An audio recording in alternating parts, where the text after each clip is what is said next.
तरंग प्रकाशिकी दो शब्दों से मिलकर के बना है, तरंग और प्रकाशिकी। सबसे पहले इसमें अपन जानते हैं प्रकाशिकी क्या है।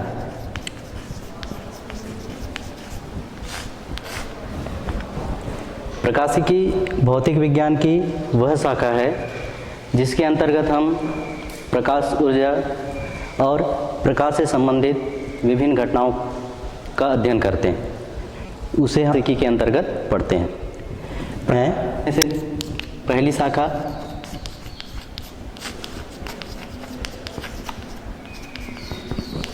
किरण प्रकाशिकी है और दूसरी शाखा है तरंग प्रकाशिकी।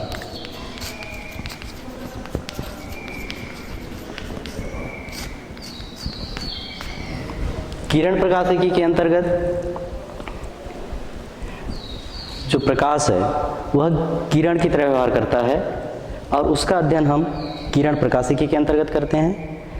और जो हमको यहाँ पर पढ़ना है तरंग प्रकाशिकी, इसमें प्रकाश एक तरंग की तरह व्यवहार करता है और हम उसे तरंग प्रकाशिकी के अंतर्गत पढ़ते हैं।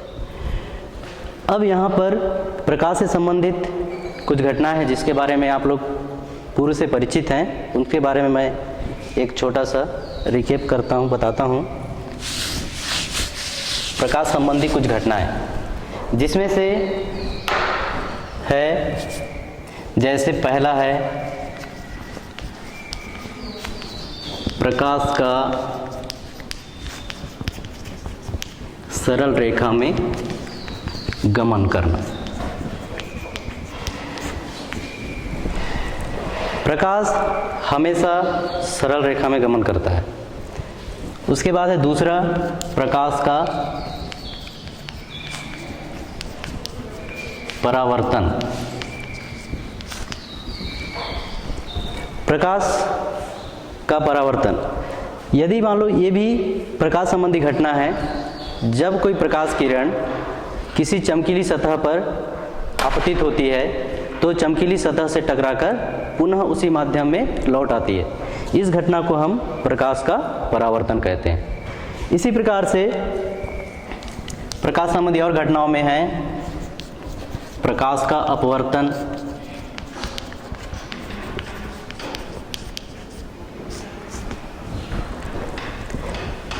प्रकाश के अपवर्तन में यदि प्रकाश किरण एक माध्यम से दूसरे माध्यम में प्रवेश करती है तो उस प्रकाश किरण का मतलब वह प्रकाश किरण अपने मार्ग से विचलित हो जाती है। इस घटना को हम प्रकाश का अपवर्तन कहते हैं।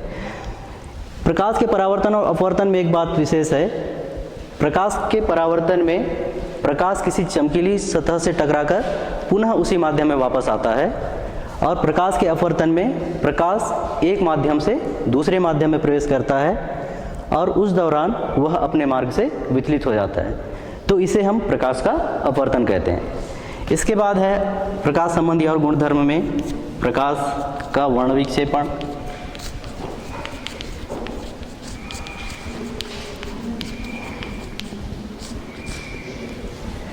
वर्ण विक्षेपण का मतलब होता है प्रकाश का अपने अवयवी रंगों में बढ़ जाना। हमको पता है श्वेत प्रकाश 7 रंगों से मिलकर के बना होता है और यदि हम श्वेत प्रकाश को किसी प्रिज्म से होकर के गुजारें तो वह अपने अवयवी रंगों 7 रंगों में बढ़ जाता है। इस घटना को हम बोलते हैं प्रकाश का वर्ण विक्षेपण। मतलब प्रकाश अपने अवयवी रंगों में बढ़ जाता है, उसे कहते हैं हम प्रकाश का वर्ण विक्षेपण। इसके बाद है अगला है व्यतिकरण।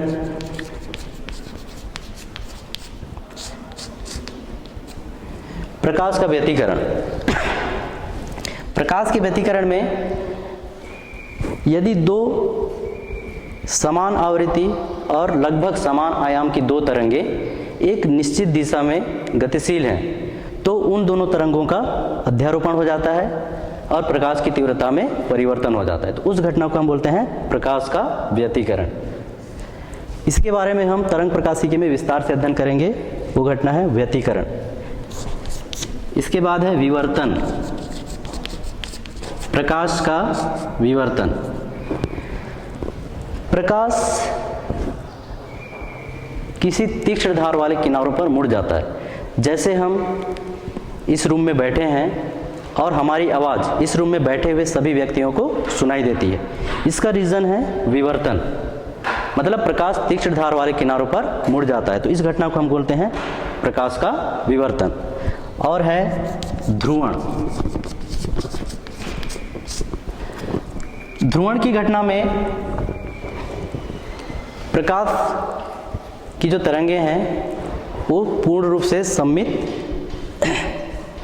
नहीं होती है चारों ओर, तो उस घटना को हम बोलते हैं ध्रुवण। सम्मिति में कमी, प्रकाश की किरणों की सम्मिति में कमी को हम कहते हैं ध्रुवण।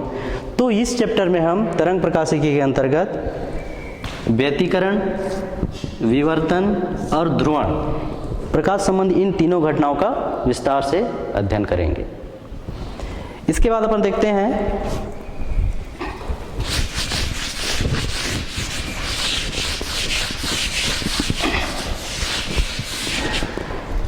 प्रकाश की द्वैती प्रकृति के बारे में जानते हैं।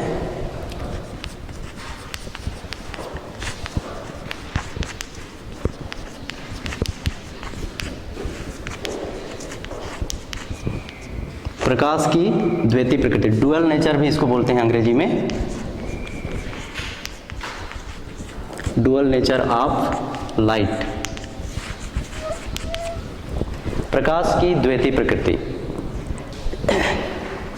द्वैती प्रकृति का मतलब होता है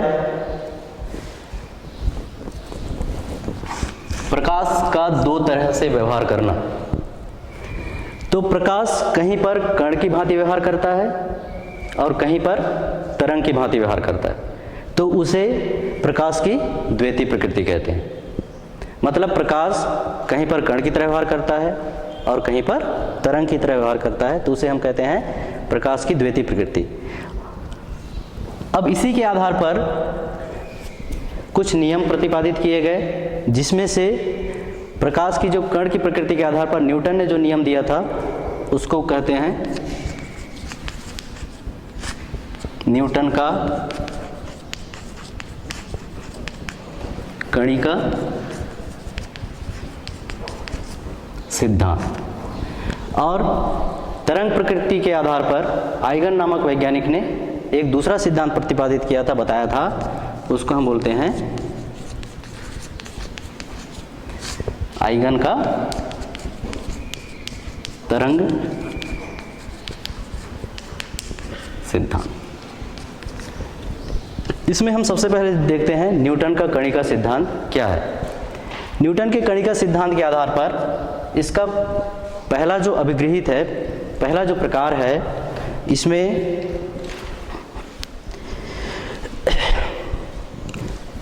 प्रकाश स्रोत से न्यूटन के कणिका सिद्धांत का पहला जो प्रकार है, इसमें देखिए, इसमें इसका पहला अभिगृहित था प्रकाश स्रोत से असंख्य छोटे छोटे हल्के कम द्रव्यमान के कण निकलते रहते हैं, जिन्हें कणिकाएं कहते हैं। ये इसका पहला गुणधर्म था कि प्रकाश स्रोत से असंख्य छोटे छोटे हल्के द्रव्यमान के कण बाहर निकलते हैं। उसके बाद फिर इसका दूसरा गुणधर्म था, ये जो कणिकाएं हैं एक निश्चित वेग से आगे बढ़ती हैं। उसके बाद फिर तीसरा इसका गुणधर्म था, प्रकाश के रंगों का जो आभास है वह कणिकाओं के आकार पर निर्भर करता है। यदि छोटे कण हैं तो उसका रंग अलग दिखेगा और बड़े कण हैं तो उसका रंग अलग दिखता है। इसके बाद फिर चौथा है, हमें प्रकाश की ऊर्जा का जो आभास है वह हमें, जब प्रकाश किरण हमारे आँख की रेटिना से टकराती है तो उससे जो ऊर्जा संप्रेषण होता है उससे हमको पता चलता है कि प्रकाश की ऊर्जा कितनी है। तो ये न्यूटन के कणिका सिद्धांत में बताया गया था। जैसे मैंने बताया, पहला जो गुणधर्म था, प्रकाश स्रोत से असंख्य छोटे छोटे कण निकलते हैं हल्के द्रव्यमान के, जो लगातार निकलते रहते हैं। और दूसरा है, प्रकाश कण एक निश्चित वेग से आगे बढ़ती है। तीसरा गुणधर्म बताया, प्रकाश के रंग का आभास कणिकाओं के विभिन्न आकार के कारण होता है। और जो चौथा गुणधर्म है, इसमें प्रकाश ऊर्जा का पता हमें जब प्रकाश हमारी आंखों की रेटिना से टकराता है तब हमें उसका पता चलता है। तो न्यूटन के कणिका के सिद्धांत के आधार पर हम प्रकाश संबंधी जो कुछ घटनाएं हैं उसकी व्याख्या कर सकते हैं। जैसे एग्जाम्पल के लिए देखिए, पहली व्याख्या है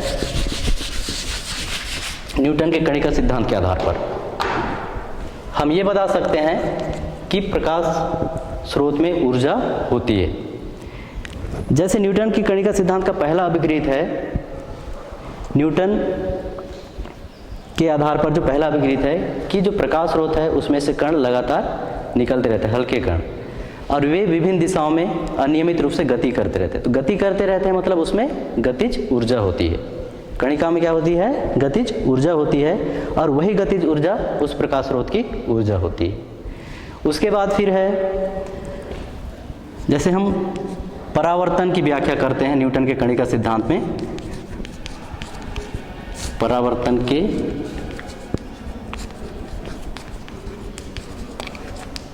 नियम की व्याख्या।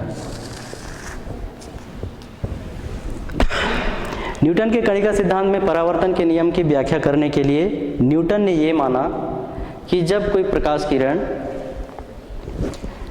किसी परावर्ती सतह के नज़दीक पहुंचती है तो उसके परावर्तन जो क्षेत्र है, आकर्षण जो क्षेत्र है, उसमें उस पर प्रतिकर्षण बल लगता है, उसमें उस पर प्रतिकर्षण बल लगता है,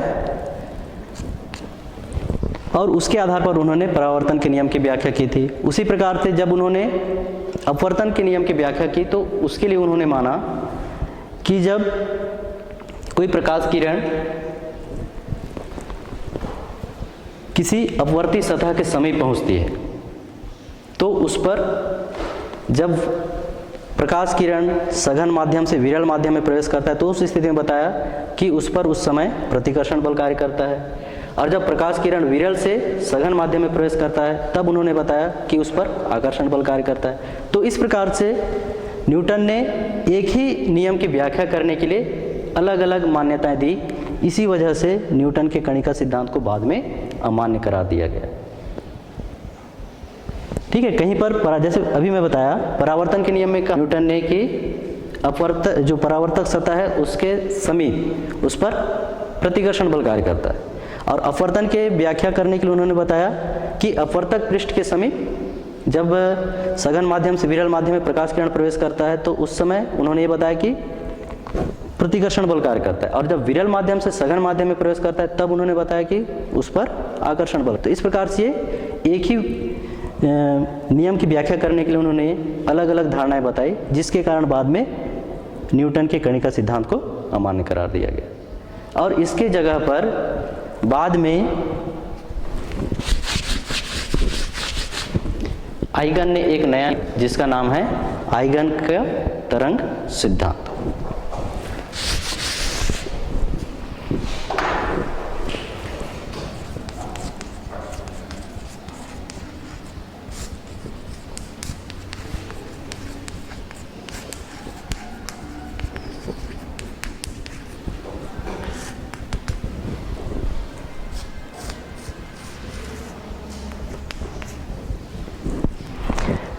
आइगन का तरंग सिद्धांत में आइगन ने बताया कि प्रकाश किरणें तरंगों के रूप में आगे बढ़ती है।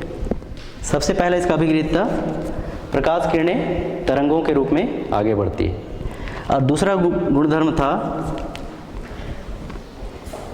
ये तरंगें एक निश्चित वेग से आगे बढ़ती हैं, और तीसरा इसका गुणधर्म था ये तरंगें एक काल्पनिक माध्यम ईथर में गतिशील होती है, जो कि एक समांगी माध्यम होता है।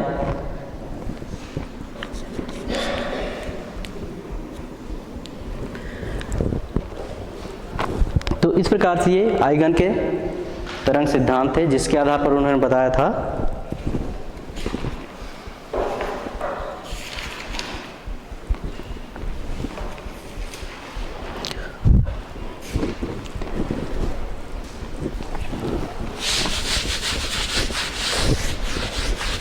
बाद में आइगन के तरंग सिद्धांत को भी अमान्य करार दिया गया, क्योंकि आइगन के तरंग सिद्धांत के आधार पर जो फोटो इलेक्ट्रिक इफेक्ट है उसकी व्याख्या नहीं की जा सकी। फोटो इलेक्ट्रिक इफेक्ट का मतलब होता है प्रकाश विद्युत प्रभाव। प्रकाश विद्युत प्रभाव को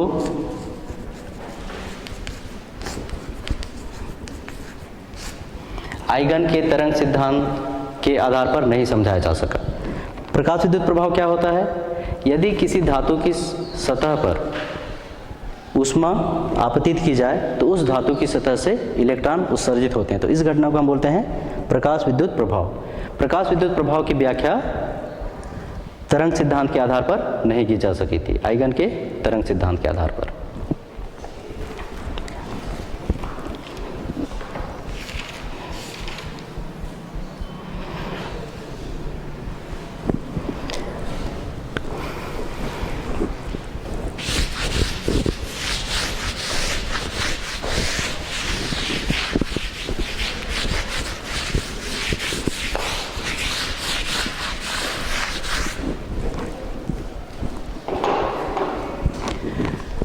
इसके बाद अपन देखते हैं तरंगाग्र।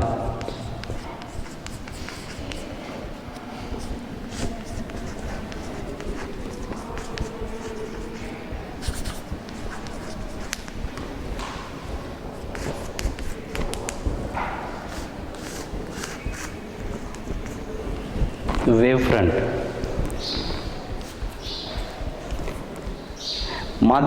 इसकी परिभाषा है माध्यम के किसी सतह पर सभी कण समान कला में कंपन करते हैं तो उस सतह को हम तरंगाग्र कहते हैं। किसी माध्यम में उपस्थित सभी कण जिस सतह पर समान कला में कंपन करते हैं उसे तरंगाग्र कहते हैं। तरंगाग्र के प्रकार में हैं, इसके प्रकार हैं, पहला है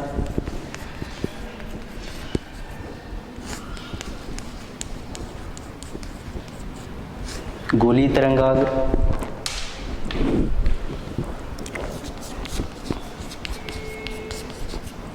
दूसरा है वृत्तीय तरंगाग्र, तीसरा है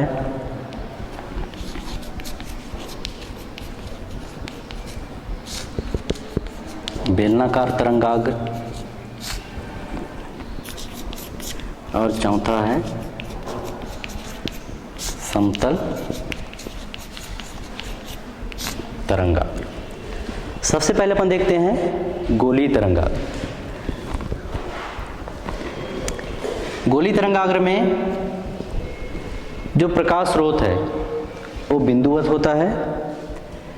अब प्रकाश स्रोत से सीमित दूरी पर जो तरंगाग्र बनता है उसे हम गोलीय तरंगाग्र कहते हैं। इसमें प्रकाश स्रोत बिंदु स्वरूप होता है और प्रकाश स्रोत से सीमित दूरी पर जो तरंगाग्र बनता है उसे गोलीय तरंगाग्र कहते हैं। इसके बाद है वृत्तीय तरंगाग्र। वृत्तीय तरंगाग्र में भी प्रकाश स्रोत बिंदुवत होता है लेकिन वह तरंगाग्र किसी समतल में गति करता है और सीमित दूरी पर जो तरंगाग्र बनता है उसे वृत्तीय तरंगाग्र कहते हैं।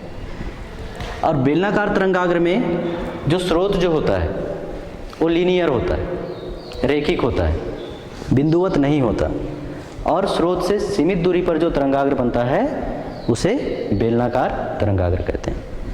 इसके बाद फिर अगला है समतल तरंगाग्र। समतल तरंगाग्र के लिए जो प्रकाश स्रोत है उसकी कोई कंडीशन नहीं होती, वह बिंदुवत भी हो सकता है, रैखिक भी हो सकता है, लेकिन जो दूरी है वो असीमित दूरी पर बनता है तो उसे हम समतल तरंगाग्र कहते हैं। तो इस प्रकार से हम देखते हैं गोलीय तरंगाग्र के लिए प्रकाश स्रोत बिंदुवत होता है, वृत्तीय तरंगाग्र के लिए भी प्रकाश स्रोत बिंदुवत होता है लेकिन वह तरंगाग्र किसी समतल में गति करता है तब हम उसे वृत्तीय तरंगाग्र कहते हैं। बेलनाकार तरंगाग्र के लिए प्रकाश स्रोत बिंदुवत न होकर के रेखीय होता है और जो तरंगाग्र बनता है वह स्रोत से सीमित दूरी पर बनता है तो उसे हम बेलनाकार तरंगाग्र कहते हैं। इसके बाद है अगला समतल तरंगाग्र। इसमें प्रकाश स्रोत के लिए कोई कंडीशन नहीं है, वह बिंदुवत भी हो सकता है, रैखिक भी हो सकता है और जो तरंगाग्र जो बनता है वह स्रोत से असीमित दूरी पर बनता है, सीमित दूरी पर नहीं, असीमित दूरी पर बनता है, उसे हम समतल तरंगाग्र कहते हैं।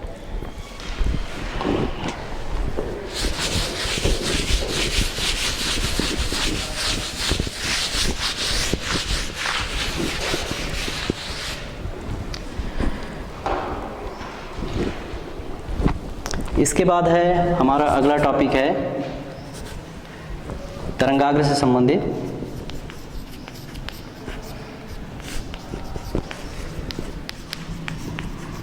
आइगन के द्वितीयक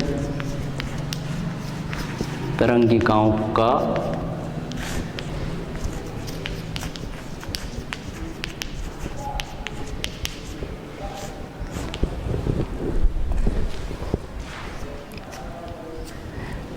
आइगन के द्वितीयक तरंगिकाओं का सिद्धांत।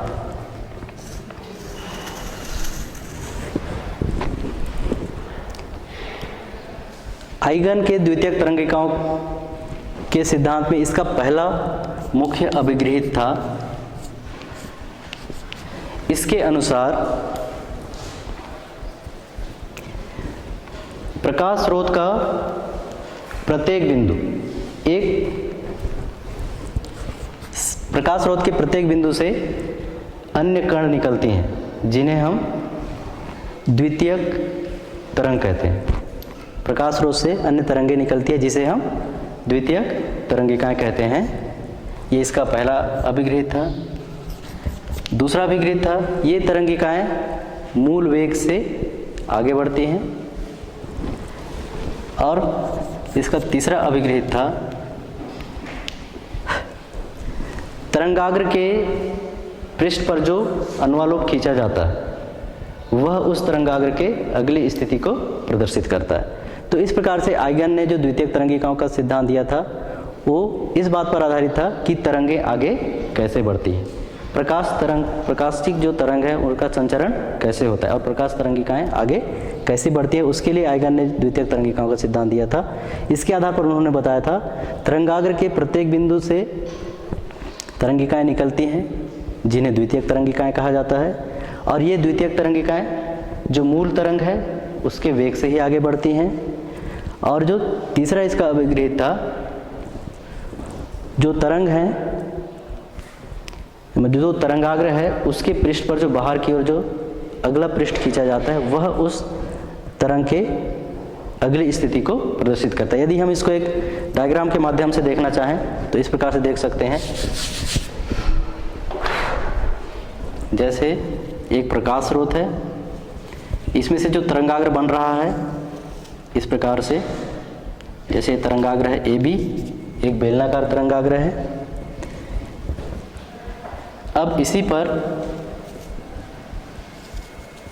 इस तरंगाग्र का प्रत्येक बिंदु तरंग स्रोत की तरह कार्य करता है। इसका पहला अभिगृहित था, इस तरंगाग्र का प्रत्येक बिंदु एक तरंग स्रोत की तरह कार्य करता है। तो इसमें से मान लो ये बिंदु है मान लो P1, ये बिंदु है मान लो P2 और ये बिंदु है मान लो P3। ये बिंदु प्रकाश स्रोत की तरह कार्य करते हैं।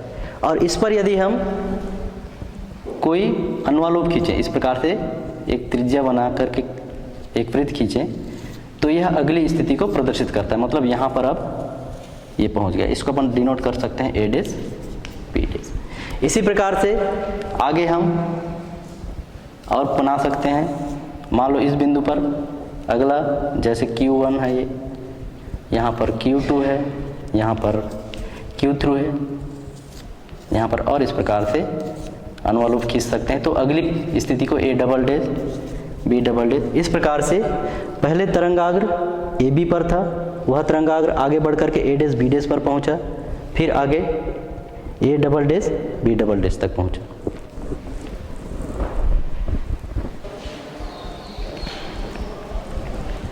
तो ये था आइगन के द्वितीयक तरंगिकाओं का सिद्धांत। इसके बाद अपन देखते हैं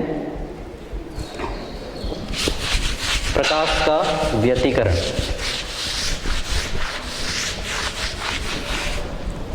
लेकिन प्रकाश के व्यतिकरण से पहले हम देखते हैं अध्यारोपण का सिद्धांत।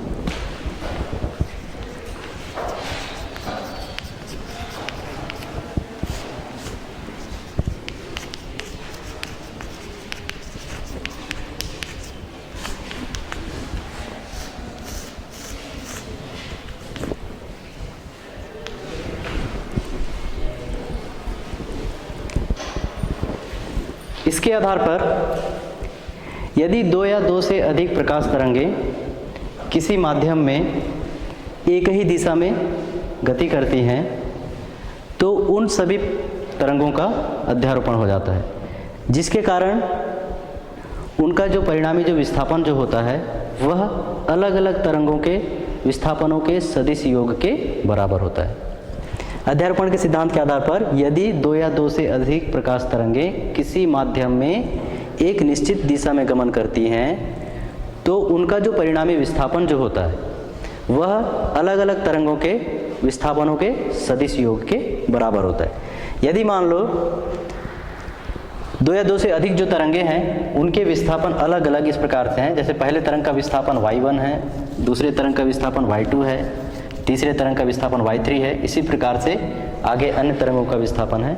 और यदि इनका जो परिणामी विस्थापन हो यदि y के बराबर है तो y जो है इन सभी तरंगों के अलग अलग विस्थापनों के सदिश योग के बराबर होता है। इसका मतलब जो सदिश का मतलब y बार ये बराबर होगा पहले तरंग का विस्थापन धन दूसरे तरंग का विस्थापन धन तीसरे तरंग का विस्थापन, इस प्रकार से हमें ये प्राप्त होगा।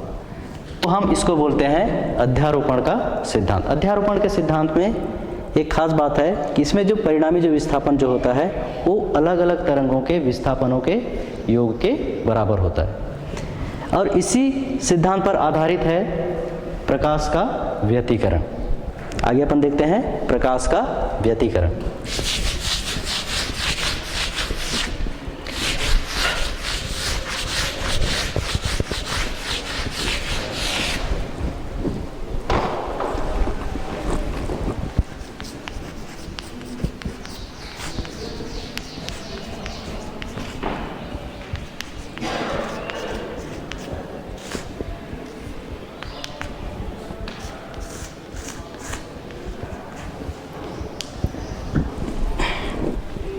प्रकाश का व्यतिकरण। प्रकाश के व्यतिकरण में दो समान आवृत्ति और लगभग समान आयाम की तरंगें एक निश्चित दिशा में गति करती हैं तो उन दोनों तरंगों का अध्यारोपण हो जाता है, जिसके कारण उनकी तीव्रताओं में परिवर्तन हो जाता है।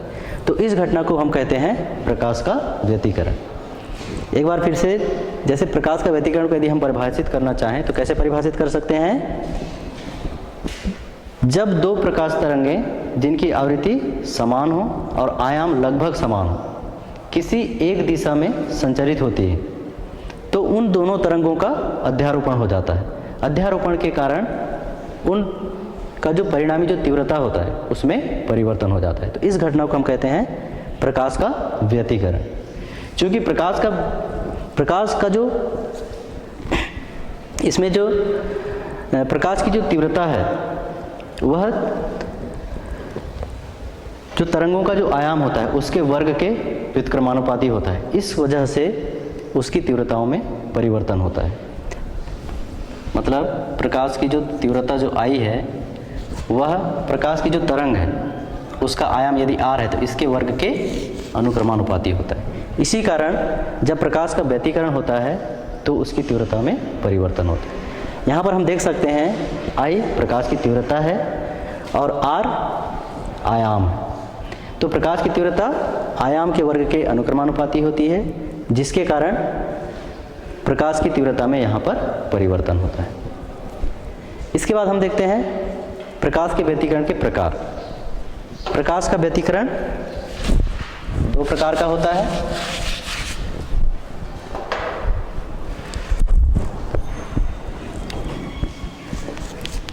पहला होता है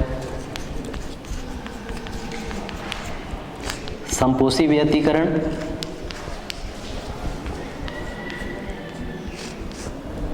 और दूसरा होता है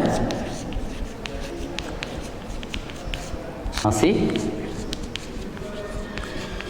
व्यतिकरण।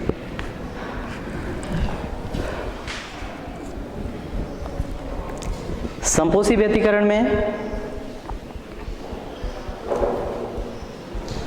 जो दोनों तरंगें होती हैं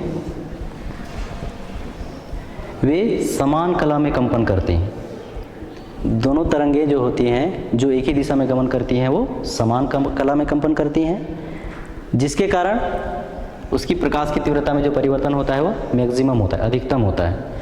यदि हम संपोषी व्यतिकरण को एक डायग्राम के माध्यम से समझना चाहें तो इस प्रकार समझ सकते हैं।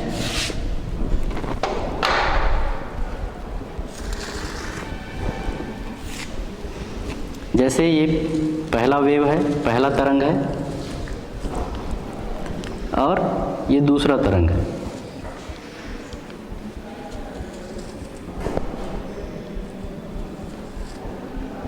तो जब इनका अध्यारोपण होता है तो उस स्थिति में उनका जो आयाम है वो बढ़ जाता है, और जब आयाम बढ़ता है, जैसे मैं अभी आप लोगों को बताया कि I अनुक्रमानुपाती होता है R का वर्ग। तो जब ये दोनों तरंगें अध्यारोपण करती हैं, ये है आपका पहला तरंग और ये है दूसरा तरंग।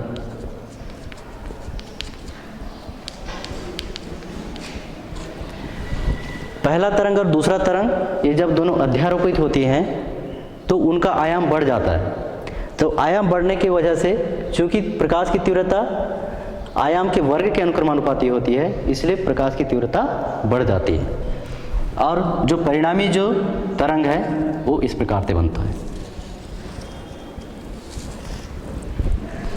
तो इस डायग्राम में हम देख सकते हैं ये आपका परिणामी तरंग है और परिणामी तरंग का जो आयाम जो है वो अधिक है, इस वजह से यहाँ पर प्रकाश की तीव्रता भी अधिक होती है। तो संपोषी व्यतिकरण में दो तरंगें समान कला में कंपन करती हैं। समान कला में कंपन करने के कारण उनके अध्यारोपण के फलस्वरूप उनका आयाम, परिणामी जो तरंग है उसका आयाम बढ़ जाता है और परिणामी जो तरंग का आयाम बढ़ने के कारण प्रकाश की तीव्रता में अधिकतम परिवर्तन होता है। तो संपोषी व्यतिकरण में प्रकाश की तीव्रता अधिकतम होती है, जो परिणामी जो तरंग है उसकी प्रकाश की तीव्रता अधिकतम होती है। इसके बाद अपन देखते हैं विनाशी व्यतिकरण।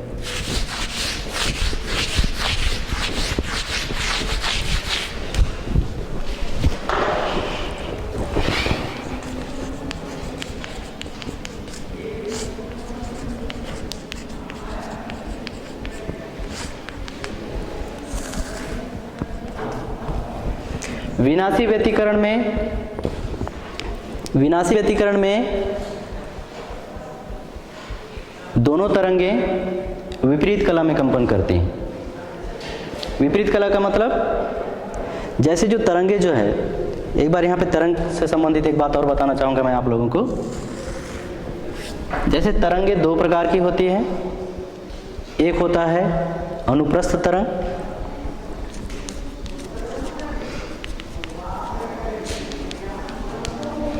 और दूसरा होता है अनुदैर्घ्य तरंग। अनुप्रस्थ तरंग में जो तरंगें जो होती है, संचरण, जो तरंगें संचरित होती है उस दिशा के अभिलंबवत कंपन करती हैं। अभिलंबवत कंपन का मतलब, ये तरंग संचरण की दिशा इस प्रकार से है, इसके अभिलंबवत कैसा होगा, ऊपर नीचे। तो इस प्रकार से ऐसा कंपन करती हैं। तो इस प्रकार से जो तरंग बनता है उसे हम कहते हैं अनुप्रस्थ तरंग। और इसमें ये जो ऊंचा वाला जो हिस्सा है इसको हम कहते हैं शीर्ष, या इसी को हम कहते हैं श्रृंग। और ये जो हिस्सा है, जो गहरा जो हिस्सा है, इसको हम कहते हैं गर्त। तो अनुप्रस्थ तरंगें शीर्ष और गर्त के रूप में आगे बढ़ती हैं। और अनुदैर्घ्य तरंगों में क्या होता है, जैसे इसका एक एग्जांपल देखिए अनुप्रस्थ तरंग का। यदि हम किसी तनी हुई रस्सी को ऊपर पकड़ करके खींचते हैं तो वह रस्सी ऊपर नीचे कंपन करता है, तो उसमें जो तरंगें उत्पन्न होती है उसको हम कह सकते हैं अनुप्रस्थ तरंग। अब इसके बाद आता है अनुदैर्घ्य तरंग। तो अनुदैर्घ्य तरंग, जैसे आप लोगों देखे होंगे स्प्रिंग। तो स्प्रिंग में क्या होता है, यदि हम उसको खींचे और छोड़ें तो इस प्रकार से ऐसा कंपन करता है। मतलब उसमें होता है, जैसे यहाँ पर अनुप्रस्थ तरंग में बनता है शीर्ष और गर्त, अनुदैर्घ्य तरंग में बनता है उसको हम बोलते हैं संपीड़न और विरलन। इसमें क्या बनता है? संपीड़न और विरलन, मतलब इस प्रकार से कंपन करता है ऐसा अनुदैर्घ्य तरंग। तो यहाँ पर जैसे अपन देख रहे हैं विनाशी व्यतिकरण में जो दोनों जो तरंगे हैं वो विपरीत कला में कंपन करती हैं। विपरीत कला में कंपन करने का मतलब ये है कि जब जो पहली जो तरंग है उसका शीर्ष दूसरे तरंग के गर्त के साथ मिलता है और पहले तरंग का जो गर्त है वह दूसरे तरंग के शीर्ष के साथ मिलता है। तो इस प्रकार से वहाँ पर दोनों तरंगें एक दूसरे के प्रभाव को खत्म कर देती हैं और वहाँ पर प्रकाश की तीव्रता न्यूनतम होता है या फिर शून्य होता है। यदि आयाम समान होगा तो प्रकाश की तीव्रता शून्य हो जाती है। तो इस प्रकार के व्यतिकरण को बोलते हैं विनाशी व्यतिकरण, जिसे हम एक डायग्राम के माध्यम से बता सकते हैं।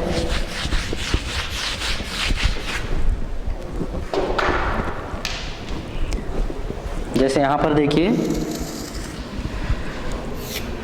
ये पहला तरंग है,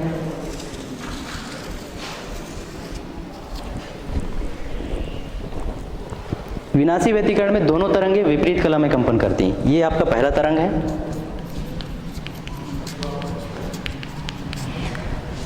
अब दूसरा तरंग जब विपरीत कला में कंपन करेंगी तो ये पहले तरंग का शीर्ष है, इसमें जो दूसरा तरंग है उसका गर्त मिलेगा। इस प्रकार से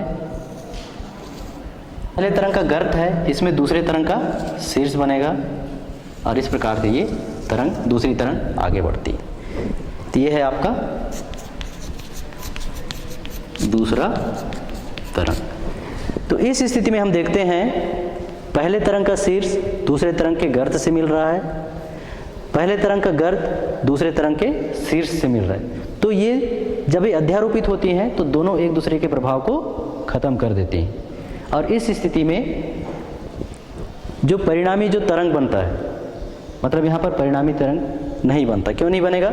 क्योंकि पहले तरंग और दूसरे तरंग विपरीत कला में कंपन कर रहे हैं और इस स्थिति में परिणामी तरंग नहीं बनता, अर्थात यहाँ पर जो तरंग बनता है उसका आयाम 0 होता है और I अनुक्रमानुपाती R के वर्ग के आधार पर जो I का मान हो जाएगा 0 और इस स्थिति में प्रकाश की तीव्रता न्यूनतम होती है या शून्य होती है। शून्य कब होगी? जब इन दोनों तरंगों का आयाम पूर्ण तरीके से बराबर होगा, उसी स्थिति में प्रकाश की तीव्रता शून्य होती है। तो इस प्रकार के व्यतिकरण को हम विनाशी व्यतिकरण कहते हैं। इसके बाद हम अगली कक्षा में देखेंगे इसकी गणितीय व्याख्या। थैंक्स, धन्यवाद।